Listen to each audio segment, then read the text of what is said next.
Así que un saludo a cada uno de ustedes y a aquellos que nos van a ver por YouTube y por las redes sociales de Facebook. Estas son las asambleas de Dios acá en Brando, saludando en el nombre de Cristo Jesús y anunciando como siempre que hay esperanza en el nombre de Cristo Jesús. Y en esta preciosa noche traigo una palabra, un estudio, como usted prefiera, en el cual, aleluya, quiero llevar a concientizar al pueblo de Dios a nivel mundial. Y quiera Dios que esta palabra la oigan en muchos lugares, porque es algo que no se está enseñando, y temo, aleluya, que mucho pueblo de Dios, aleluya, pierda la salvación, pierda la vida eterna por no haber recibido una palabra como esta. He oído a los años de ministerio que no se habla mucho de primera de Juan, de segunda de Juan. Se insta al pueblo a buscar dones de poder, que sea avivamiento, a mensajes de consuelo, de que si estás pasando por un proceso, confía en el Señor. Pero no veo, oh Dios del cielo y de la tierra, no veo predicadores que hablen de esta temática. Y en los casi 40 años que llevo en el Evangelio, no he oído hablar, hasta donde yo recuerde, mucho de esta temática que en esta noche vamos a hablar. La Biblia la voy a leer en dos versiones en esta noche, en esta primera parte, Biblia de las Américas y la versión internacional, para que nos sea un poco más claro. Mateo capítulo 11, verso 12 dice así la palabra bendita de él: yo soy el que soy. Mateo capítulo 11, verso 12 dice así, aleluya. Desde los días de Juan el Bautista hasta ahora, el reino de los cielos ha venido avanzando contra viento y marea, dice esta nueva versión internacional, y los que se esfuerzan logran aferrarse a él. Ahora, la Biblia de las Américas, por su parte, dice: desde los días de Juan el Bautista hasta ahora, el reino de los cielos sufre violencia y los violentos los conquistan por la fuerza. Pueden sentarse. Damos gracias por la palabra de Dios, porque es bendita, aleluya, y está bendecida, y le pedimos al Dios del cielo y de la tierra que bendiga nuestras almas a través de su palabra. Marcos 16, capítulo 16, verso 17 dice: estas señales seguirán a los que creen. Y quiero que apunten en su mente, en su corazón, los que creen, porque vamos a hacer una diferencia en esta noche a través de los que creen y los que son discípulos del Señor. Juan, por su parte, Evangelio según Juan, capítulo 13, verso 35 dice: en esto el mundo conocerá que son mis discípulos, en que os améis los unos a los otros. Vemos un contraste primeramente en Marco, anunciando señales, prodigios y portentos que han de seguir a los que creen. En mi nombre echarán fuera demonios, hablarán nuevas lenguas, pondrán las manos sobre los enfermos y estos sanarán, y si aún bebieren cosa mortífera no les hará daño. Ahora, por otra parte, vemos a el apóstol Juan diciendo: en esto es que el mundo conocerá que son mis discípulos, cuando se amen los unos a los otros. Vemos que en el mundo entero muchos ministerios y muchas iglesias que hacen énfasis en el poder sobrenatural de Dios, y entre esas iglesias estoy yo, que hablo e insto al pueblo a buscar el bautismo en el Espíritu Santo, con el Espíritu Santo, con las señales iniciales de hablar en lengua. Avivo y animo a la gente a que busquen los dones, aleluya, de revelación, palabra de ciencia, palabra de sabiduría, discernimiento de espíritu, los dones de poder, dones de milagros, dones de sanidades, dones de fe, aleluya, los dones para hablar sobrenaturalmente, lengua, profecía e interpretación de lengua. Sin embargo, he notado que a nivel mundial, ya esto no es un problema de una iglesia local o denominacional, veo que al haber tantas disputas, tantas divisiones, tantas guerras, tantos chismes, tanta murmuración, tanto quítate tú para ponerme yo, tanta persona persona juzgando a la otra persona, entonces me doy cuenta de que la iglesia está como que coja, porque se ha hecho énfasis en buscar el poder del libertador de Cristo, pero no se ha hecho énfasis en el amor, aleluya, cuando la palabra de Dios enseña que Dios es amor. Y por esta causa, precisamente por esta causa de ser creyentes, pero no discípulos, muchas almas corren peligro de ir a una eternidad sin Dios. Y lo voy a demostrar bíblicamente, porque me caracterizo que cuando enseño algo, doy suficiente base bíblica, aleluya, como para que las personas entiendan que no es un concepto de este predicador, de las asambleas o de un concilio en particular, sino que es un concepto bíblico. Jesucristo tenía dos fases en su ministerio. La primera es que Él vino a libertar a los cautivos y andaba siempre haciendo milagros, sanidades y prodigios. Pero vemos que en la Escritura Él se enfocó mucho en enseñarle a su pueblo las leyes del reino de Dios a través de parábolas, a través de distintas figuras, a través de distintos ejemplos. Le fue inculcando a los discípulos, al pueblo de Dios, cuáles son las leyes del reino. Inclusive llegó a decir: el reino de los cielos no está lejos, porque ya entre vosotros está. Aleluya. Y es que dentro de este reino hay leyes, aleluya, que caracterizan a los miembros del reino. Muchas personas piensan que con que logren, aleluya, que Dios les use con sanidades, con milagros, con liberación o con revelaciones poderosas, ya tienen garantizada, aleluya, la entrada en los cielos.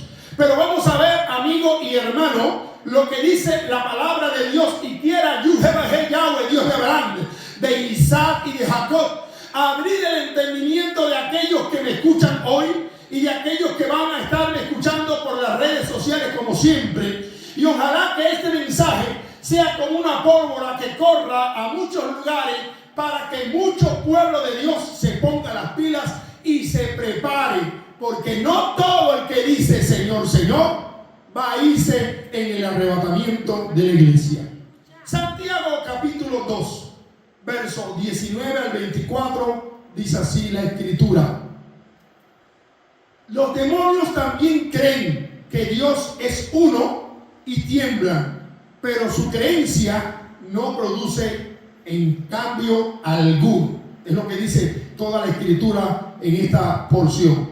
O sea que una fe sin obras o sin frutos dignos de arrepentimiento, o sin un cambio de actitud, no es más que obras muertas. ¿Por qué? Porque la Escritura establece en el libro de Santiago, en esta porción que no voy a leer completa, aleluya, que también los demonios, los ángeles caídos, los principados caídos, creen que Dios es real, saben que Dios es real y tiemblan esperando aquel día tormentoso del juicio. Sin embargo, su creencia en la realidad de que Dios existe y en la realidad de que hay un juicio futuro para ellos, no provoca en ellos cambio o una actitud de arrepentimiento. O sea que esto puede hacernos entender a nosotros como seres humanos que una persona puede creer, pero el creer sin obras o sin una actitud de cambio, aleluya, no va a hacer otra cosa más que obras muertas. Hay personas que piensan que en el evangelio, porque llevan 10, 15, 20 años, o han sido diáconos, o han sido pastores, o han sido evangelistas, o han sido laicos de cualquier rango dentro de la obra de Dios, misioneros, obreros. Ya yo llevo tiempo en el evangelio, soy un obrero, yo voy para el cielo garantizado. Bueno, tu creencia, si no ha producido en ningún momento cambios de actitud, un cambio que demuestre el amor de Dios, hay un problema grave en tu vida, hermano, ministro, obrero, hermana. Y en esta noche el Espíritu Santo te está diciendo: despiértate tú que estás dormido y levántate de los muertos. Mateo capítulo 7, verso 21 al 23 dice: no todo el que me dice Señor, Señor, entrará en el reino de los cielos, sino el que hace la voluntad de mi Padre que está en los cielos.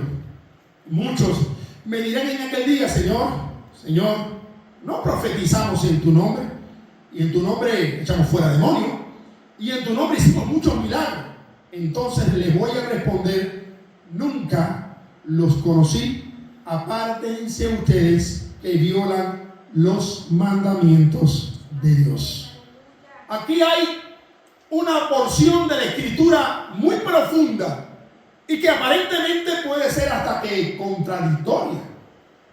¿Cómo es que alguien se va a presentar y le va a decir al Señor, no fue en el nombre de la brujería, no fue en el nombre del diablo, no fue en el nombre de ningún ídolo de esos que hay por ahí, fue en tu nombre, usamos tu nombre y se sanaba la gente, y mira, usamos tu nombre y hasta los demonios se iban, y en tu nombre hicimos grandes milagros, porque tú lo sabes, no es mentira, fue en tu nombre, no fue en el nombre de ninguna deidad pagana, fue en tu nombre, hicimos todo esto. Y el Señor le va a decir, yo no te conozco, hacedor de maldad o violador de los mandamientos del Señor. Esto nos prende el bombillo y nos da una señal de alerta, hermano, ministro, amigo, hermana, que me escuchas. Dios puede usarte como un puente para bendecir a los demás, aun cuando tú mismo vas a la condenación eterna. Oye bien, Dios puede usarte como un puente de salvación, de sanidad, de liberación hacia los demás, por amor a otros. Y sin embargo, tu alma ir caminando en el camino erróneo. Pero ¿cómo es esto, pastor? ¿Cómo es esto, predicador? No se entiende cómo es que Dios va a derramar su gracia y su poder para usar a alguien de una forma extraordinaria y que al final le diga que no guardó la palabra de Dios. Es que el paquete de milagros, sanidades y prodigios, aleluya, no significa en ningún momento que la persona anda cumpliendo los mandamientos eternos del Señor. Puede ser que en un tiempo en su vida esa persona consagró su alma y Dios empezó a usarlo. Y por amor a los otros, luego él en algún momento o ella se desvió del camino del amor, porque todo el centro, todo el reino de los cielos gira a través y alrededor del amor, y ahorita vamos a llegar ahí, aleluya. Y esta persona puede correr peligro de perder la salvación de su alma. Ahora, Mateo 21, y de esto vamos a aclarar ahora un poquitico más, verso 28 al 32, dice en la Nueva Biblia Viva, me gusta mucho esta versión, yo uso varias, y entre ellas una de estas es esta. Pero ¿qué les parece? Decía Jesucristo. Un padre tenía 2 hijos. Él le dijo al mayor hijo, ve a trabajar hoy a la finca. Y el hijo le respondió, lo siento, no tengo deseos de trabajar hoy en la finca. Pero luego se puso a pensar y se arrepintió y fue. El padre entonces caminó hacia el menor que estaba afuera y le dijo, hijo, vea también a trabajar a la finca, dice esta palabra de Dios. Y él le dijo, con mucho gusto, padre, enseguida voy para allá. Pero jamás, dice la Escritura, que fue para allá. Entonces Cristo se vuelve, alabado sea el nombre del Señor, a sus discípulos, a los principales, y les pregunta, díganme cuál de estos 2 obedeció a su papá. El primero, respondieron todos, por supuesto. Entonces Cristo lanza una reprimenda, pero muy fuerte, y les dice, he aquí que los cobradores de impuestos, las prostitutas, los publicanos, lo más malo de la sociedad, van delante de ustedes al reino de los cielos. Ustedes que están aquí en la sinagoga, que hacen los rezos, que guardan el Shabbat, que hacen 20 cosas. Estas personas, las prostitutas, los ladrones, todas estas personas tienen más posibilidades de alcanzar la salvación que ustedes. Porque ellos oyeron el mensaje de Juan el Bautista y se arrepintieron de corazón. Sin embargo, ustedes creen que están justificados por la bola de años que llevan en el Evangelio, que llevan en la sinagoga, que están guardando la Torá. Y son como aquel hombre, aleluya, que dice, yo guardo los mandamientos y yo doy los diezmos, doy las ofrendas y no soy como este. Entonces, Cristo les pone como ejemplo y le dice, mira, Es más fácil que estas personas que están en esta condición ahora perdida, prostitutas, ladrones, y le menciona todas las capas sociales de personas que están en una condición bastante triste. Es más posible que ellos alcancen la salvación que ustedes, fariseos hipócritas que están dentro de la sinagoga, porque Juan predicó el mensaje de salvación. Ellos oyeron y creyeron y se arrepintieron, y ustedes, aún viendo esto, no hicieron nada por arrepentirse. Una vez más podemos ver y observar la diferencia entre hacer la voluntad de Dios, o sea, marca lo que es creer y lo que es obedecer. Una persona puede creer pero no obedecer, aleluya. Y la salvación se basa no en creer, sino en obedecer. Siempre he dicho, y lo digo en esta noche para rectificar por si alguien me escucha por primera vez, la palabra fe en hebreo es emunah. Y la palabra emunah significa obediencia, firmeza, constancia. Usted puede buscarlo en cualquier diccionario o googlear y ver qué cosa significa la palabra fe. La fe, aleluya, no es solamente que yo creo. Una fe verdadera es una fe que provoca obediencia, provoca cambios de actitud, provoca arrepentimiento. Una fe verdadera no busca justificar su error echándole la culpa a los demás. Yo estoy así por aquí, yo estoy así por el pastor que me tocó, por la esposa que me tocó, por el papá que me tocó, por, aleluya, el marido que me tocó, por el jefe que me tocó, por el barrio en que nací, por el pueblo en que viví. Una fe verdadera no busca justificación, busca obediencia. Y eso es lo que resume la palabra hebrea emunah, fe. Ahora bien, aleluya, obedecer trae arrepentimiento real al corazón, una decisión de arrebatar el reino de los cielos por la fuerza. Ahora bien, Mateo 7, 22, 23 dice: en el día del juicio muchos me dirán, Señor, en tu nombre profetizamos, y ya leímos esa porción de la escritura, pero ahora entendemos por qué el Señor le dice: apártense de mí, hacedores de maldad o violadores de la palabra del Señor. Lucas capítulo 3, verso 8, en la Nueva Traducción Viviente dice: demuestren con su forma de vivir que se han arrepentido de sus pecados y han vuelto a Dios. No se digan simplemente el uno al otro: estamos salvos porque somos descendientes de Abraham, porque creemos que Él. Eso no significa nada, porque les digo que Dios puede crear hijos de Abraham de esa misma piedra. He oído a personas decir: yo soy salvo porque mi papá es cristiano, yo soy salvo porque mi abuela es cristiana, yo soy salvo porque yo soy miembro de tal iglesia, yo soy salvo porque yo voy a la iglesia todos los domingos, aleluya, y pago mis diezmos. Hermanos, aleluya, la salvación no radica, aleluya, en un lugar, radica en una relación íntima con Dios. Y créanme, hoy hay mucho pueblo de Dios que está desconectado.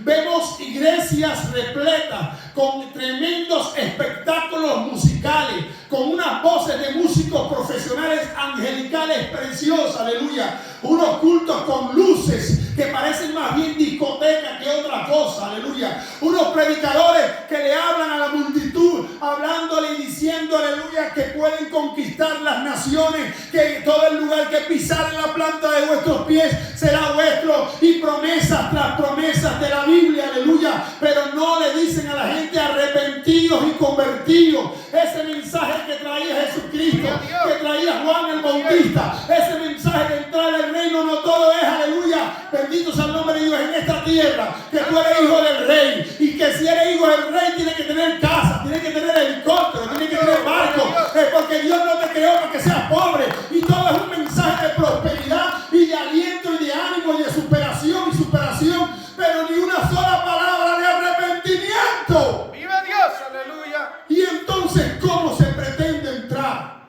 al reino de los cielos si no hay arrepentimiento y no hay conversión? Aleluya. De manera que uno puede decir sí o no, pero si ese sí o no está respaldado, aleluya, claramente por una acción que se vea que la persona cambió, que la persona sí quiere cambiar, que la persona sí desea entrar al reino de los cielos, se puede vestir con corbata, con camisa de mangas largas, tener una credencial plástica que diga que es reverendo o reventado, lo que quiera, pero no va a entrar al reino de los cielos. Y es lo que estamos discutiendo en esta noche y lo que estamos hablando en esta noche. Si realmente tenemos esperanza de que cuando suene el sofá, la trompeta, irnos a la presencia de Dios, tenemos que empezar a arreglar unas cuantas cosas.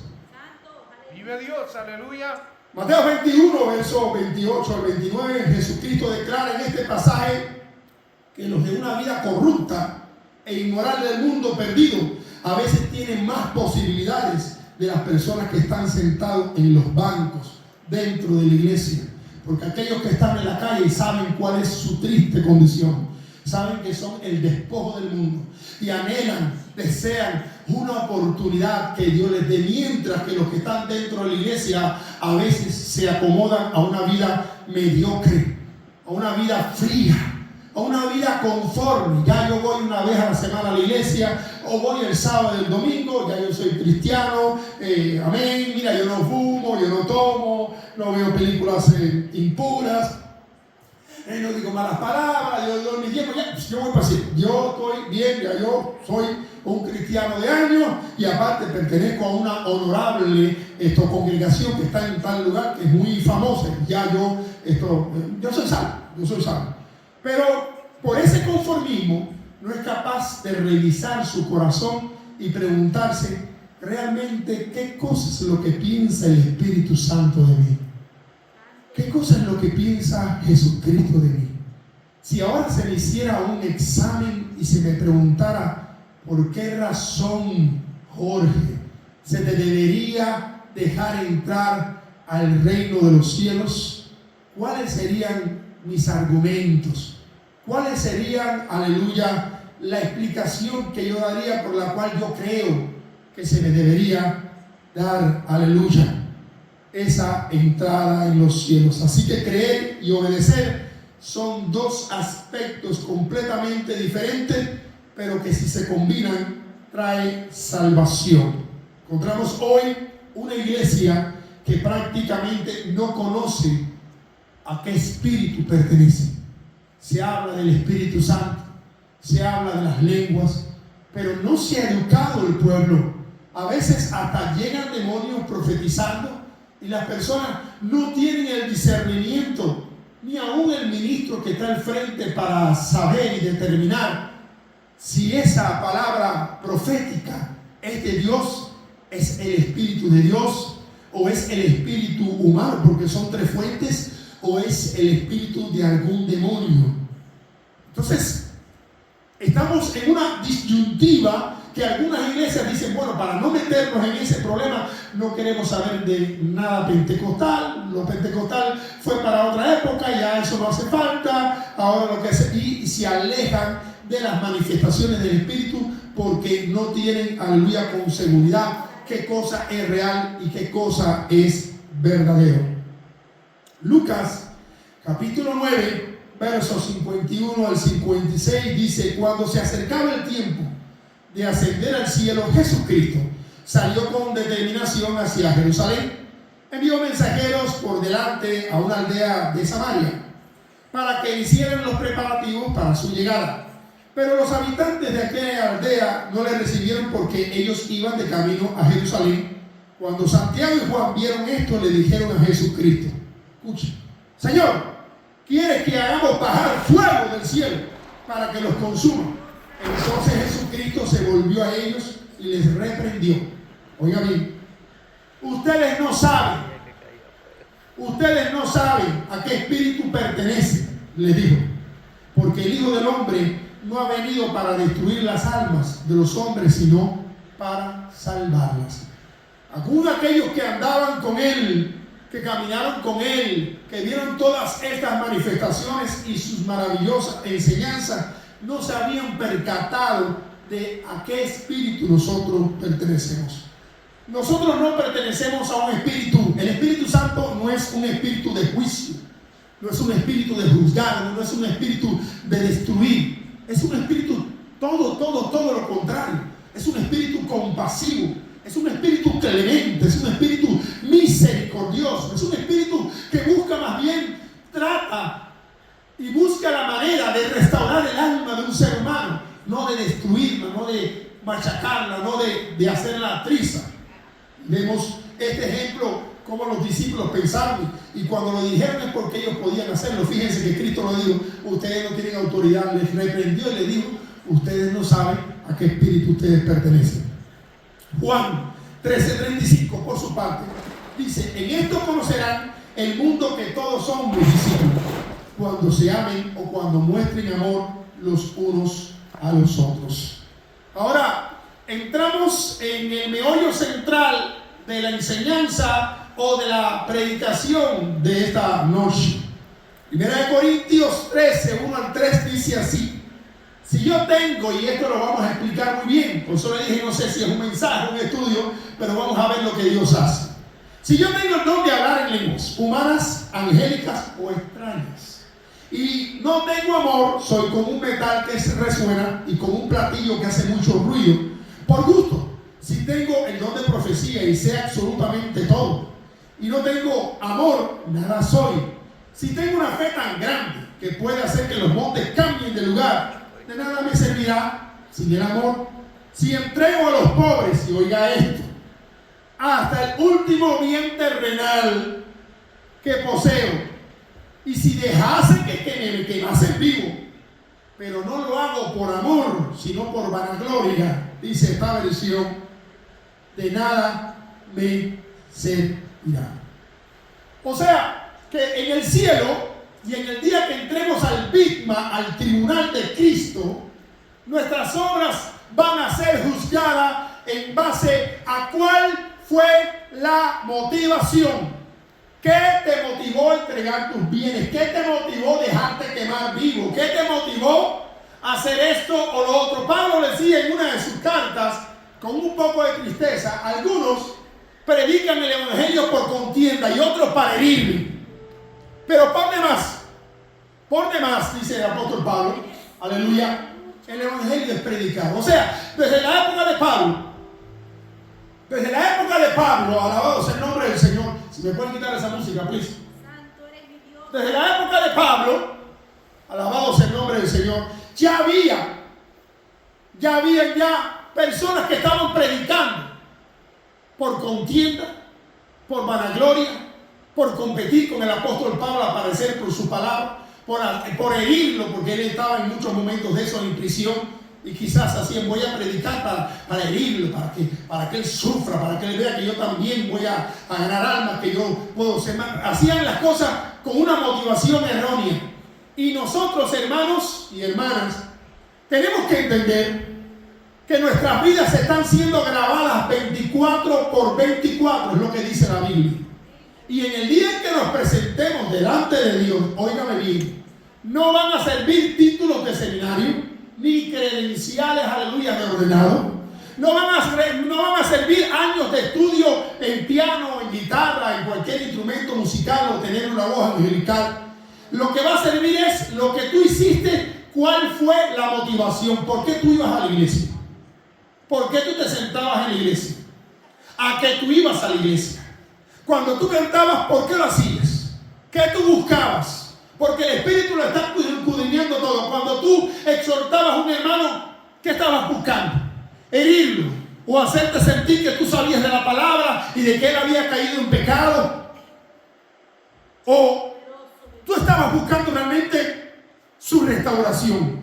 ¿Qué es lo que había en tu corazón cada vez que tú hacías esto o lo otro? En otras palabras, ¿cuál era la motivación detrás de todas tus obras? Y dice la Escritura que en el tribunal de Cristo, en el bigma, cuando llegue ese día, aleluya, nuestras obras van a ser pasadas por una prueba y se va a saber cuál era la razón por lo cual yo me cuido tanto. Y por eso es que yo siempre trato de predicar, aleluya, y enseñarle a las personas la forma de entrar al cielo.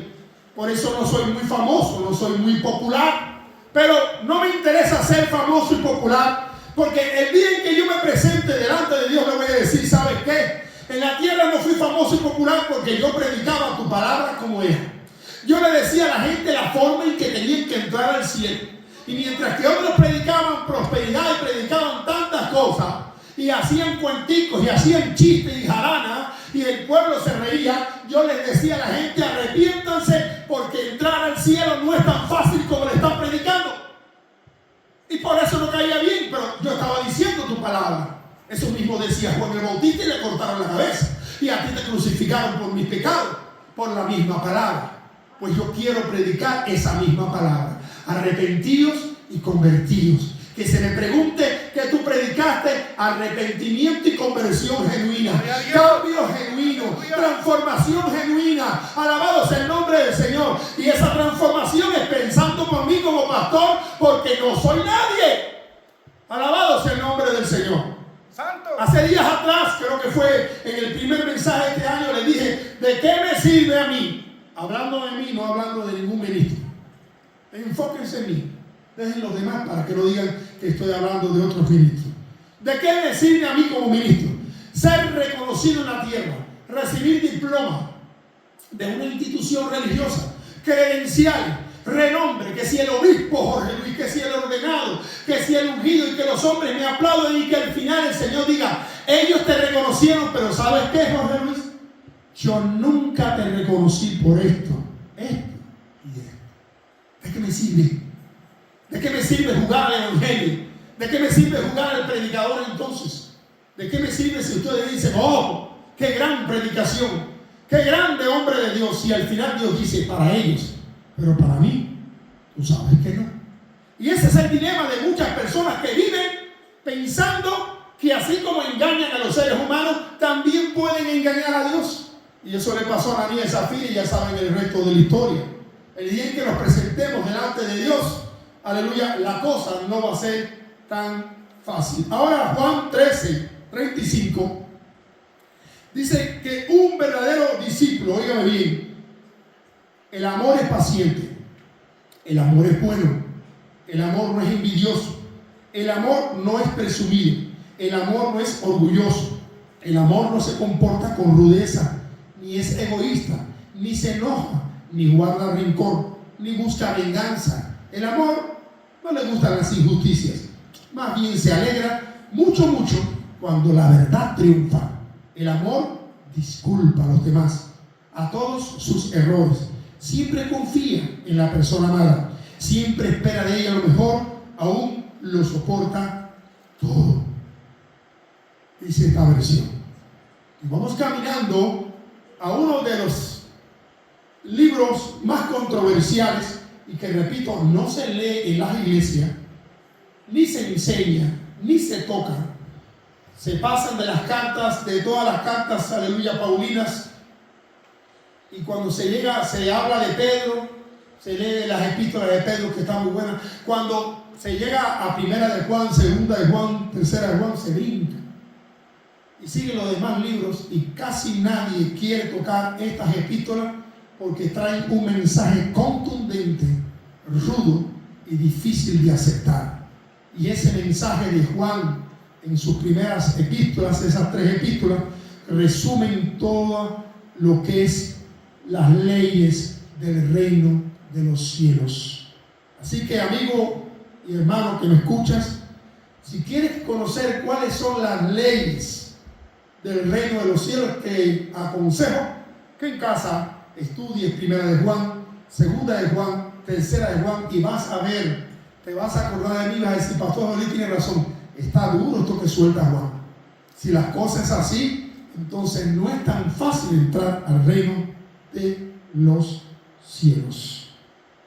Ahora bien, cuando la Escritura en Mateo capítulo 11 nos dice a nosotros, verso 12, que el reino de los cielos se hace fuerte o sufre violencia, y solamente los violentos son los que los conquistan, en otras palabras, por la fuerza del amor, nos está hablando de un pasaje muy importante, que es el único que voy a leer, de primera de Juan capítulo 3, verso 11 al 24, y usted se va a dar cuenta a medida de que yo lo lea cuán profundo está, cuán maravilloso está, pero cuán duro está para esta época hoy en día, cuando hay tanta falta de perdón, tanta falta de amor, tanta crítica, tanta murmuración, y las personas piensan que solamente los fornicarios, los adúlteros, los hechiceros, los drogadictos, los borrachos, son los únicos, y los que practican brujería son los únicos que no van a entrar al reino de los cielos, y piensan que murmurar, criticar, juzgar, que esa falta de amor no va a afectar para nada en la salvación. Pero escuchen lo que dice el apóstol Juan en 1 de Juan capítulo 3, verso 11 al 24, y preste atención, porque cuando usted lee esto, el alma de uno tiembla y dice: wow, la cosa está difícil. No es como que me decían: cree en el Señor Jesucristo y ya eres salvo, te bautizaste y ya eres salvo. La cosa no es tan fácil. Este es el mensaje que ustedes han oído desde el principio, que nos amemos unos a otros. No debemos ser como Caín, quien pertenecía al diablo. ¿Por qué? Porque mató a su hermano. ¿Y por qué lo mató? Porque él hacía lo malo y su hermano hacía lo recto. Así que, amados hermanos, no se sorprendan si el mundo los odia. Si amamos a nuestros hermanos creyentes, dice esta versión, eso demuestra que hemos pasado de muerte a vida. Está pesadito, está duro. Una cosa es decir yo te amo, y otra cosa es demostrarlo. Y ese es el punto con el que estamos trabajando en esta preciosa noche. Si amamos a los hermanos creyentes, eso demuestra que hemos pasado de muerte a vida. Pero el que no tiene amor sigue muerto. Todo el que odia a su hermano en el fondo de su corazón, dice la Biblia, es un asesino. Ese es Juan. Y ustedes saben que ningún asesino tiene la vida eterna. En él conocemos lo que es el amor verdadero. ¿Por qué? Jesucristo se entregó su vida por nosotros, de manera que nosotros también tenemos que dar la vida aún por nuestros hermanos. Si alguien tiene suficiente dinero para vivir bien y ve a su hermano en necesidad, pero no le muestra compasión, ¿cómo puede estar el amor de Dios en esa persona? Queridos hijos, que nuestro amor no se quede de palabras, decía Juan. Mostrémonos de verdad por medio de nuestras obras y acciones nuestras. Acciones que demostrarán que pertenecemos a la verdad. Entonces, estaremos confiados cuando estemos delante de Dios. Aún si nos sentimos culpables, Dios es superior a nuestro sentimiento y Él lo sabe todo. Queridos amigos, si no nos sentimos culpables, podemos acercarnos a Dios con plena confianza y recibiremos de Él todo lo que le pidamos, porque le obedecemos y hacemos las cosas que a Él le agradan. Y su mandamiento es el siguiente: debemos creer en el nombre de su Hijo Jesucristo y amarnos unos a otros. Voy a detenerme aquí. Una vez los discípulos les dijeron a Jesucristo, ¿cuál es? Los discípulos, los fariseos, para preguntarle, ¿cuál es el primer mandamiento, maestro? Siempre estaban haciéndole preguntas retóricas. Escucha, Israel, amarás al Señor tu Dios con todo tu corazón y con toda tu mente y con toda la fuerza de tu alma. Y el segundo mandamiento vendría siendo: ama a tu prójimo como a ti mismo. Y ellos le dijeron, bien has dicho. Y entonces Cristo le respondió, pues bien, hagan eso. Ahora bien, los 10 mandamientos morales de Dios, que lo hemos estudiado en esta iglesia y que son vigentes para hoy en día, esos 10 mandamientos morales se resumen en amar a Dios con todo tu corazón y amar a tu hermano con todo tu corazón.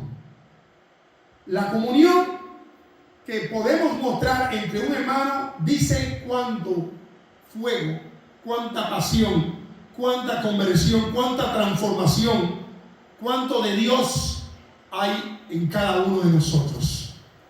Es importante que entendamos que necesitamos, como creyentes, arreglar nuestras vidas delante de la presencia de Dios. Y al comparar un creyente y un discípulo, que no son cosas, que son dos cosas diferentes. Uno, el mensaje recibido, dice la Escritura, nos amemos unos a otros. Dos, que no seamos como Caín, que era del diablo porque era asesino, o sea, era rencoroso, guardaba cosas en contra de su hermano. Todo el que odia a su hermano no tiene fe, y en el fondo de su corazón dice la Biblia que es un asesino. Y si alguien afirma que vive en la luz, pero odia a otro creyente, esa persona aún está en oscuridad. Primera de Juan 2:9.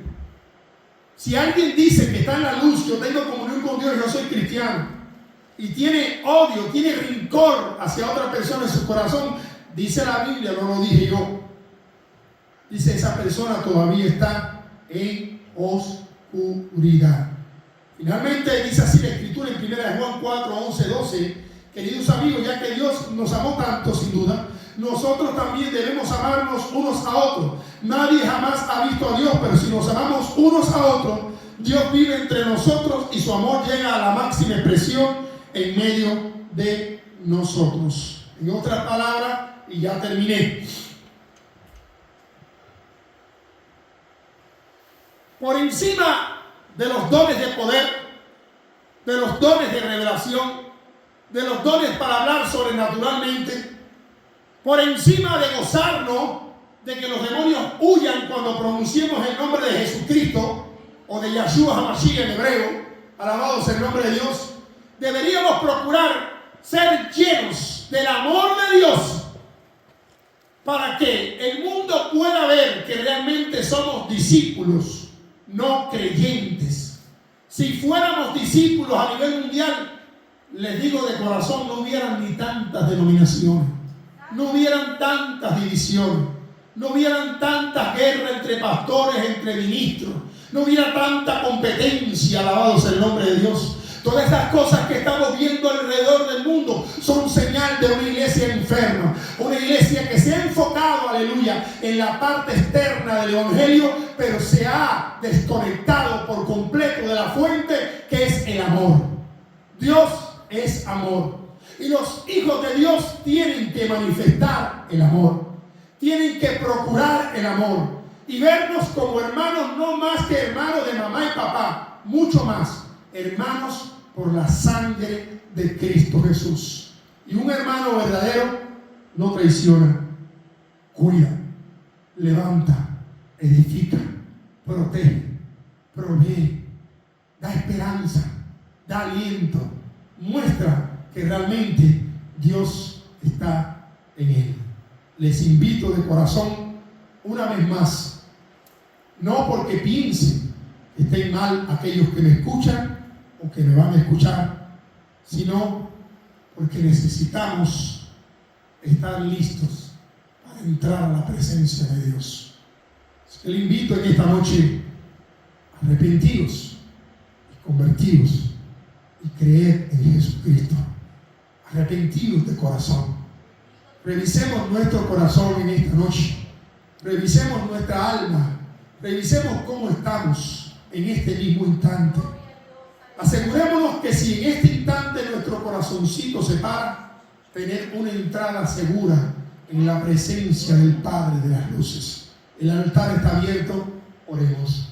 Padre Santo que estás en los cielos, Dios de Abraham, de Isaac, de Jacob, de Raquel, de Rebeca y de Lea, pero también Dios de Agar la despreciada, Dios de Ismael, Dios nuestro. En el nombre de Jesucristo venimos delante de tu presencia con nuestro corazón roto, con el deseo más profundo de que tú nos revises, de que tú nos escudriñes y que tú nos ayudes a entender si realmente estamos en la luz o no estamos en la luz. Te rogamos pues, Padre Celestial, en esta noche, resonando ese mensaje, Padre Celestial, con el cual comenzó el Evangelio acá en la tierra, arrepentidos y convertidos, porque el reino de los cielos se ha acercado.